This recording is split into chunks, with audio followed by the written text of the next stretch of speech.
Let's get it.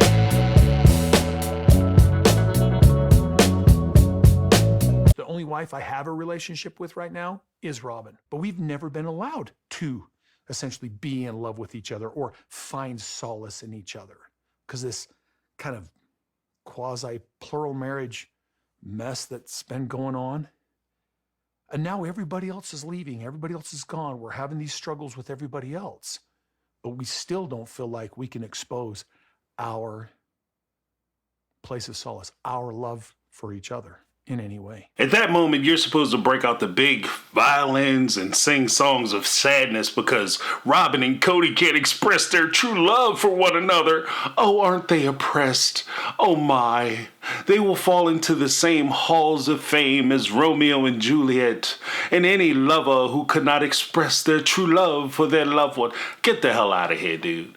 Like, first of all, you're adults, okay? Let's just stop all the bullshit. You're adults. If you choose to be in love with each other or express how you feel for one another, nobody is going to say anything beyond what they've already been saying.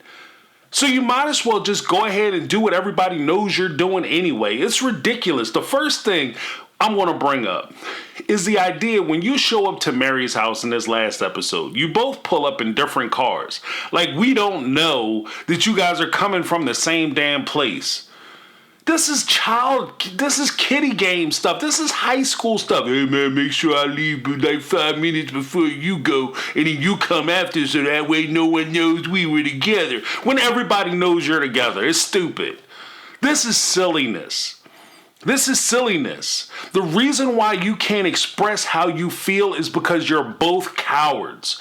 You're both cowards. You're afraid to express how you feel for the person that you actually care about because deep down in your soul, you realize how horrible you look. Robyn knows how horrible she looks. Now, some people could argue that this is a form of narcissism because narcissists typically will have self-awareness to the point where they understand that certain things that they do, if seen by somebody else, a third party, will look bad on the narcissist. So they're very mindful of appearances.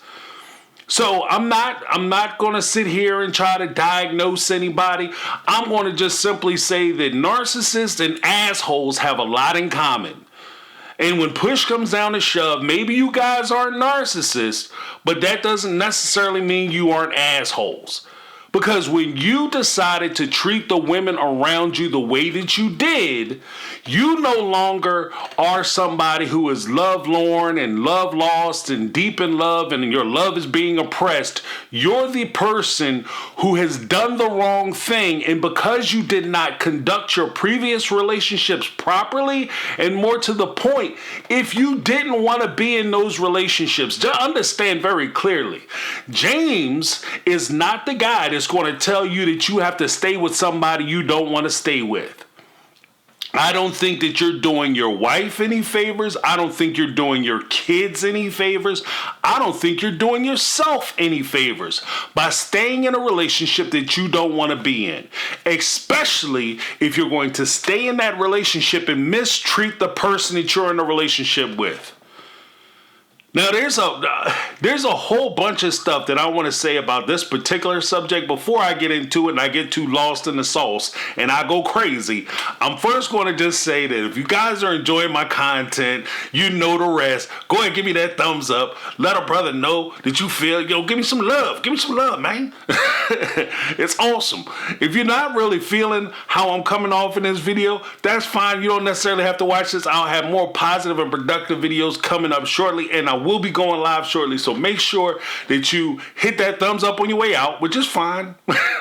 But go ahead and hit that subscribe button and ring the bell for notifications. When you hit the subscribe button and ring that bell for notifications, it helps me out, it helps the channel out, and hey, who doesn't want to help a brother out? So go ahead and give me that HBO special, which stands for Help a Brother Out Special, by clicking the subscribe button and ringing the bell for notifications. Bazinga! Now let's get it. Now, when he sits here and talks about specifically Kody, that's the person I'm talking about. Just don't throw, pronouns around without no proper nouns, and I'm gonna call names because I like to name names so we all know what I'm talking about. When Kody says specifically that, these quasi-polygamy relationships are kind of getting in the way of my true love, fool, you're the one that signed up for this.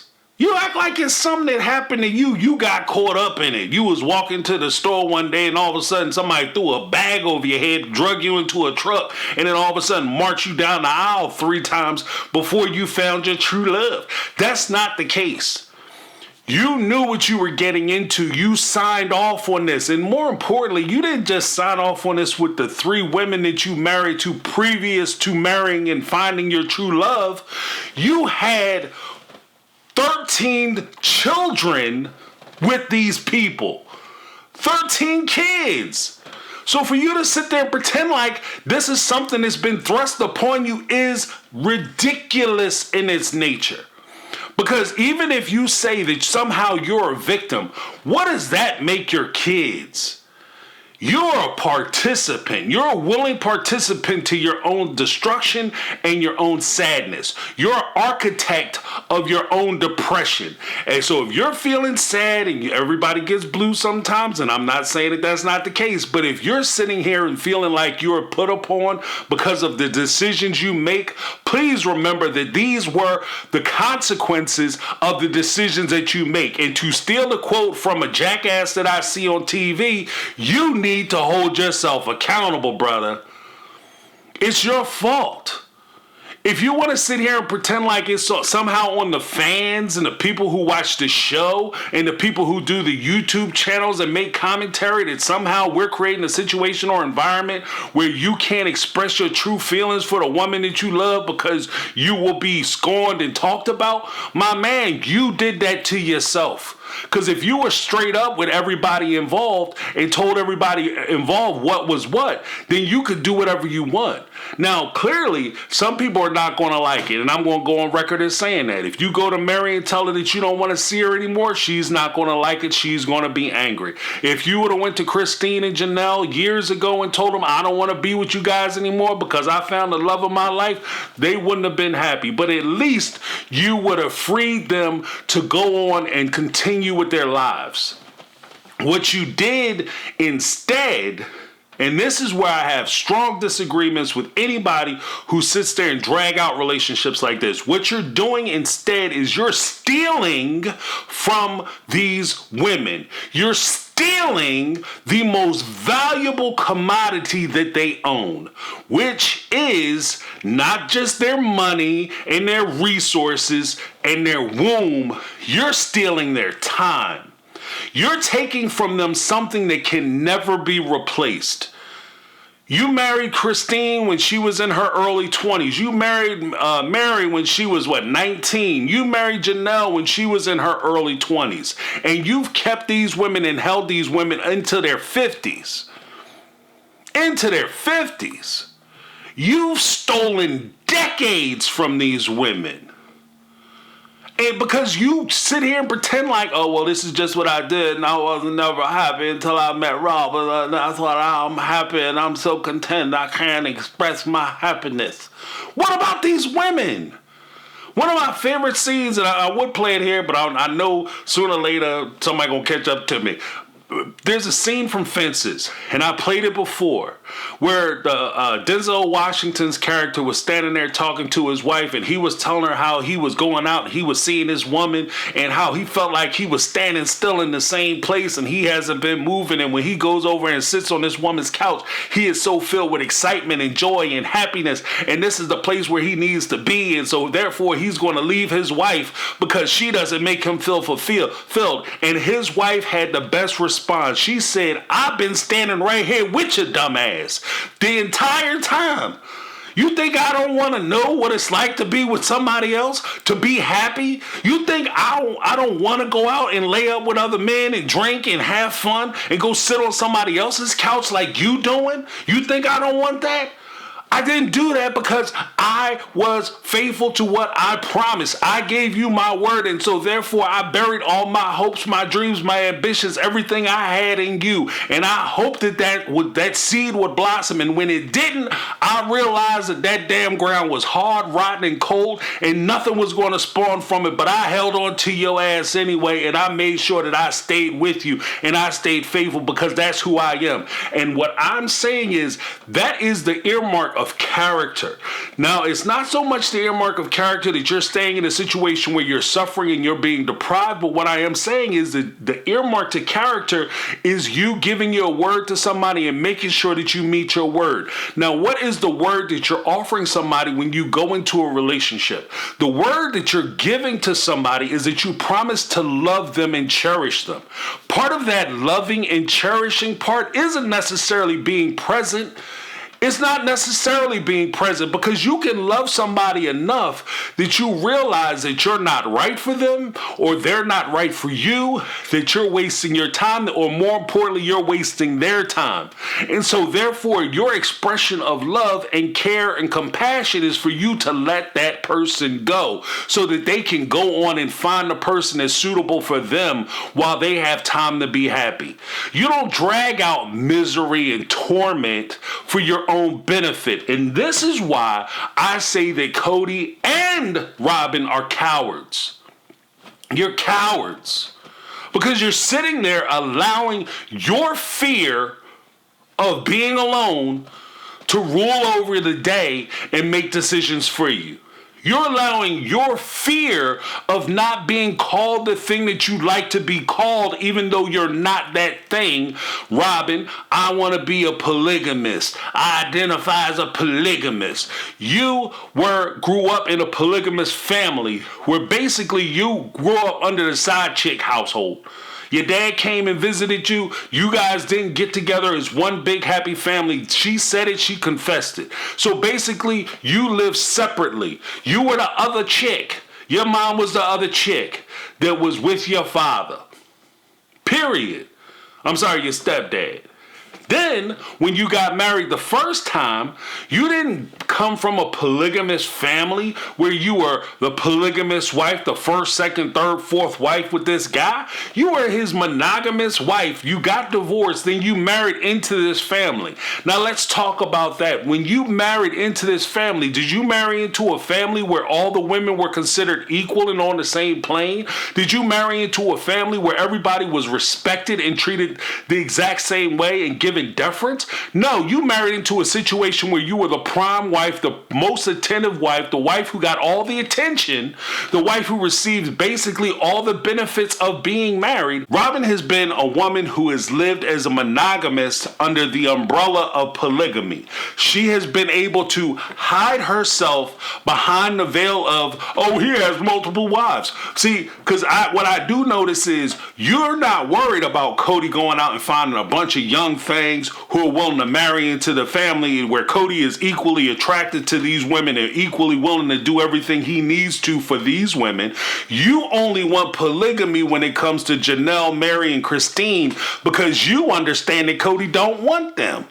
You understand no matter what happens, you're going to be the favorite wife. You don't want the competition. That makes you a coward. If I said tomorrow that I'm going to go join a karate dojo or a boxing gym, and I want to be the champion of the gym, but I only want to fight kindergartners through 5th grade. I want true blood sport, full contact, but I only want to fight them if they 5 to 12. Anything older than that, when they start hitting growth spurts and start hitting puberty, I don't want no pieces of that. I don't want that. That's too much. I want them kindergarten to pow, pow, fight them like all 8 of them at the same time or 12 of them at the same time. 12 to 1, sucker, because I'm the tough guy. No, you're not. No, you're not. Because if you were really about that life, you will want somebody who is on your level. You will want somebody who is equal. One of the things that really strikes me about the whole idea of polygamy that Robyn cries and complains about, saying that she wanted so desperately, and I always wanted to have this, and I can't see my life. And I even got a little clip about her talking about leaving Kody's ass, setting it up, that she's going to leave him, but we're going to get into that in a moment. One of the things that really strikes me is that when you go back to season 16, where Kody was talking about the pandemic and everybody following the COVID rules and all that, and he insisted that when his daughter Isabel was supposed to go away to get her surgery because she was in torturous pain, if you look at this little girl's back, her back looked like a curvy road. Like when you look at one of them signs where the road is all curvy, that's how her spine looked. There's no way in the world. I've had sciatica before. And that's just with my back giving a little bit of pressure to a nerve in my spine, and it tore my ass up. I couldn't get up out of bed. I couldn't move. It hurt to breathe. Lord, I was in so much pain. It was ridiculous. They had me on medication. It was horrible. This little girl's back was crazy looking. Before the surgery, her low back, and thank God she got that surgery. And I'm so happy that hopefully she's doing so much better now. She looks happier and everything else. She's taller. Hey, good for you, girl. But her back, oh my goodness. There's no way in the world this little girl wasn't in terrible pain. There's no way she wasn't in terrible pain. Kody looked her in the face. And I might dig it up, and because I'm going to go live. I have to go live on this. He looked her in the face and told this baby to go to New York by herself to get her back surgery. By herself. By herself. My man. Then you say, oh, I can't be away from Solomon and Ari for that long, so you're going to have to go without me. So, Christine and her kids went to Jersey. They got the back surgery done. They stayed there till she could walk and she could recover. Then she came on the plane, came on home. Now, here's my thing. Robyn sat there and, oh, boo-hoo, I wish we could all get together and surround Izzy and give her love. But here's the thing, lady. If you was really about that polygamy life and that family life, you would have looked Kody's dumb ass in the face and you would have told him, get your ass on that plane. You go be with your daughter. And if you don't come here. Don't come here. That's the difference. That's what I would expect from somebody who's going to sit there, especially if you're going to sit there and pretend that you this little girl's mother too. You this little girl's mama too. I would expect you to enforce the common decency of a parent. Because even if Christine sits there and cries and says, no, I'm cool with it. If he don't want to come, he don't want to come. No, girl, he is coming. That's what I would expect. If I was ever fool enough to sign up to do polygamy, and I said, baby, we're going to bring on some extra wives. There's no way in the world I would ever want to be with, I wouldn't want to be with a woman who would be okay with me doing my daughter like that. I wouldn't want to be with a woman like that. There's no way in the world. There's no way in the world I would say this is okay. Yeah, I'm going to go ahead and spend the night over here and she's cool with me showing up. If I was ever with a woman like that, I'd be afraid to eat at her house. I'm like, oh, there's no way in the world this chick ain't poisoned me. Every time I get sick, I be like, yeah, she done putting that rat poison up in my stew or something. There's no way in the world I'd be okay with that because you're some kind of psychopath if you think that this is okay. There's something wrong with you.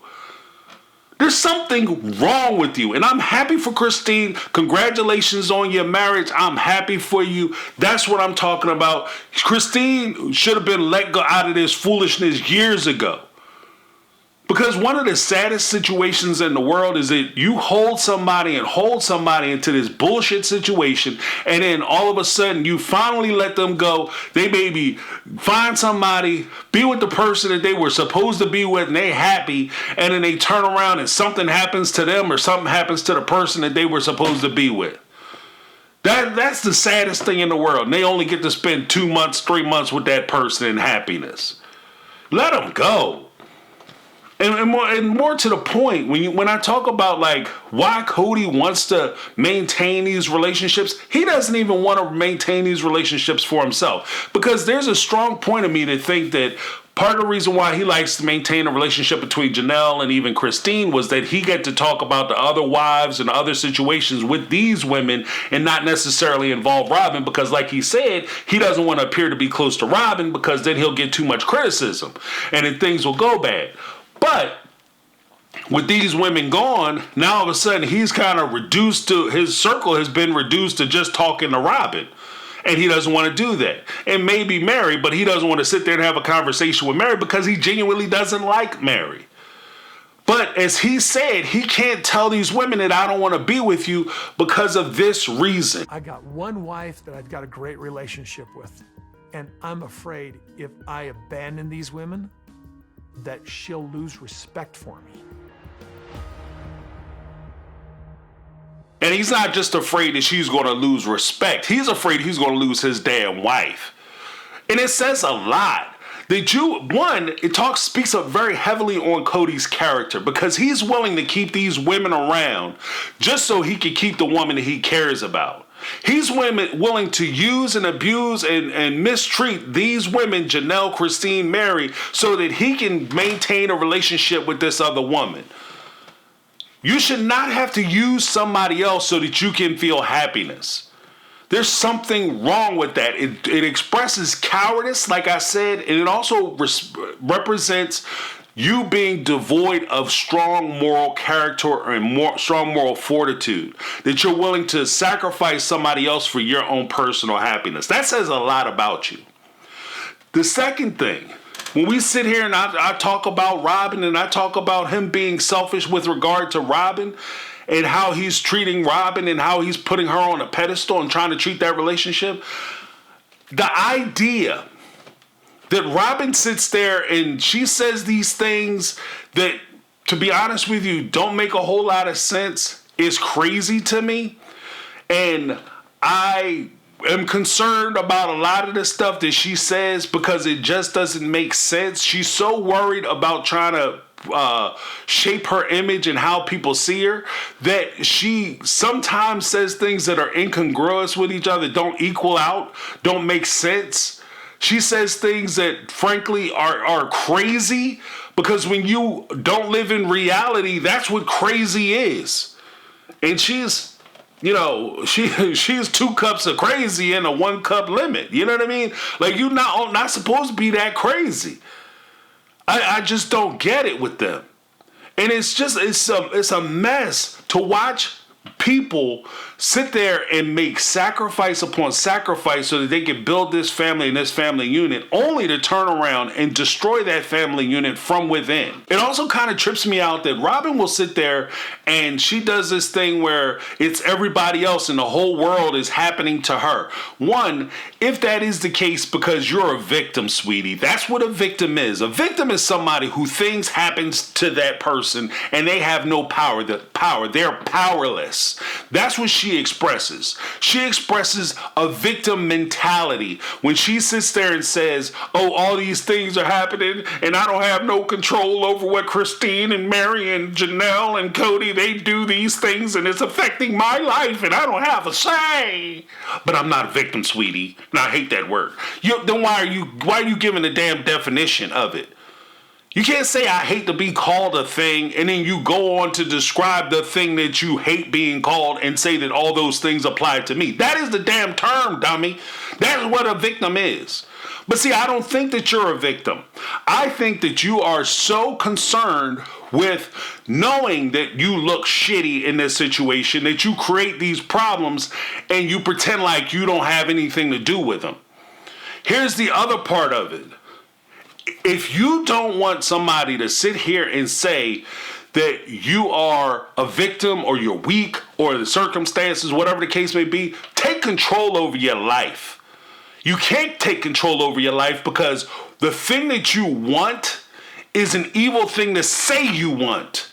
So you can't say it. That's why I don't have no control over this. I didn't want the COVID rules, even though the COVID rules are specifically designed to protect Solomon, as described in one of the episodes when they were talking about the COVID rules.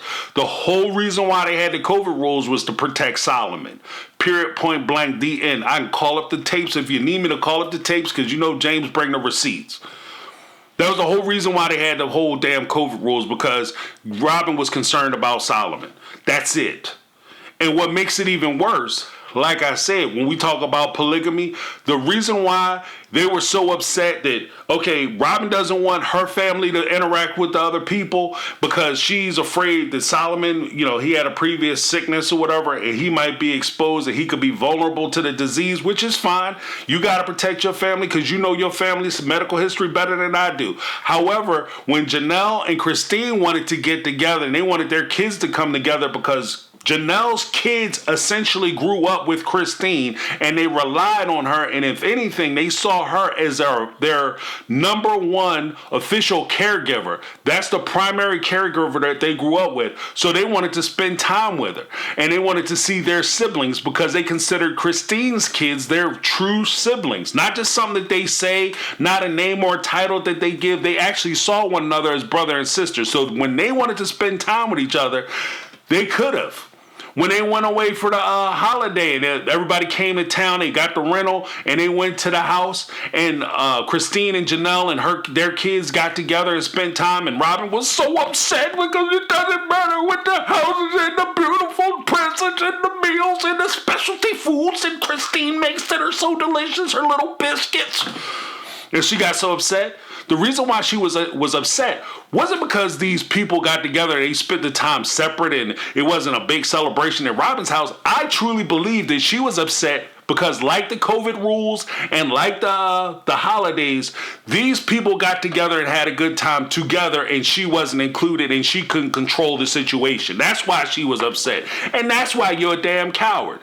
You can't admit that you don't want to be a part of something. You want the thing to be a part of you. You didn't join this family and this family's culture. You wanted the family to join you and assimilate to you.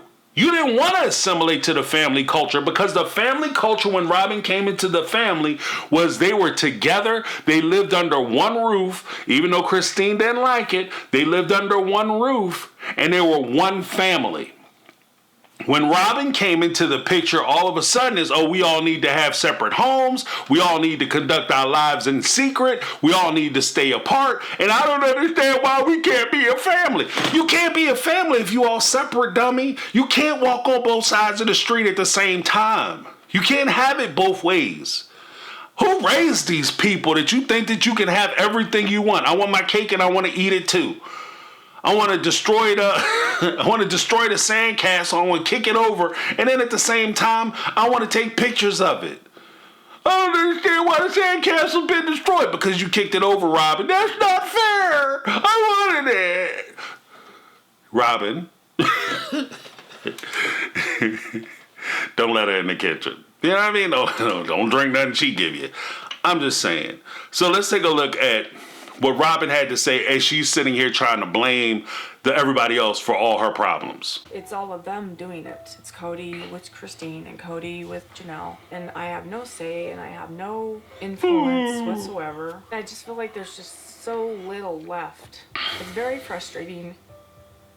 And some days it feels like a deal breaker. The most ironic part of this entire situation, and I'll do like a separate video about her foolishness with how she's manipulating Mary and using Mary and all that other stuff. But one of the most ridiculous things about this entire situation is that Robyn has a way. Robyn has a way, and this is the craziest thing I've ever seen. Robyn has a way of sitting there complaining about the family falling apart, even though she orchestrated the family falling apart. Robyn has a way of sitting there making herself a victim when she was the architect of the destruction of this family.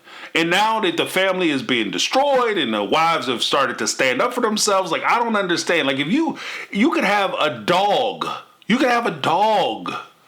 that loves you to death and, follow you around, But if you put food down and every time you put food down, the dog come over to get the food, you kick the hell out the dog, eventually the dog's gonna stop coming to the food dish. And that's a dumbass dog. I love dogs, but that's a dog. These are people. These are women. And these aren't just women. These are intelligent women.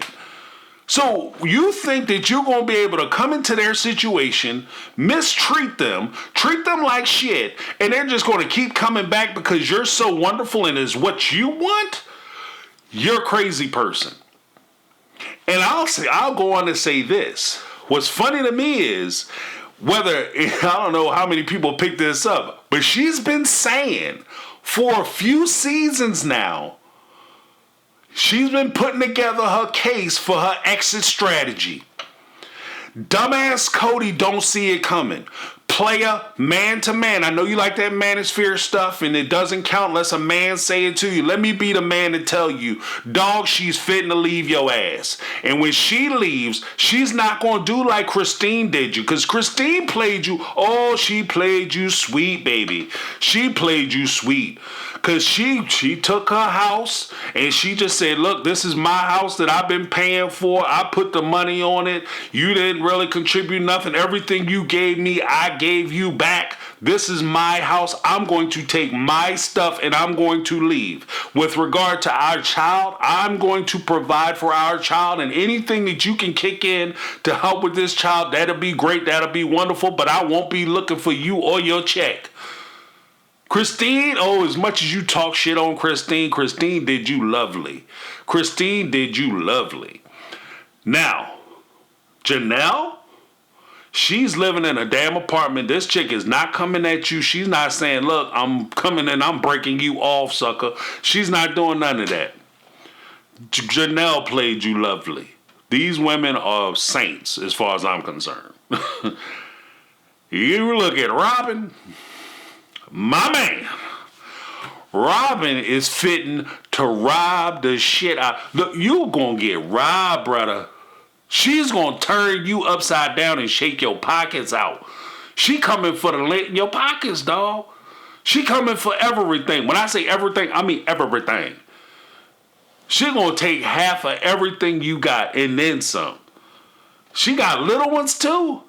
Oh, yeah. And what makes it even more hilarious to me, and this is why I don't really feel bad for you, but I'm just going to tell you man to man that you're going to lose your wife. She going to rip you off, and you going to deserve it. And you know why? Because you did the same damn thing to her ex-husband. You participated in that. You participated in that. The extortion, taking her kids away from him, taking his kids away, you participated in that. And what goes around comes around. Karma's a nasty mother, boy. Sometimes that's why I say I don't really get wrapped up in a whole bunch of revenge stuff. I just get out the way because I don't want karma's splashback to hit me. Because karma, when that bad boy show up, clear the shelves. You know what I mean? Take all that off. You know what I mean? Take your top right off, bruh. And that's what I think is going to happen, because if you see the way she's been setting it up, I'm so miserable, I'm so tired. Kody's so mean, Kody's so nasty. That's the indication to me that she's going to cite you with some form of mental, psychological, or some type of abuse.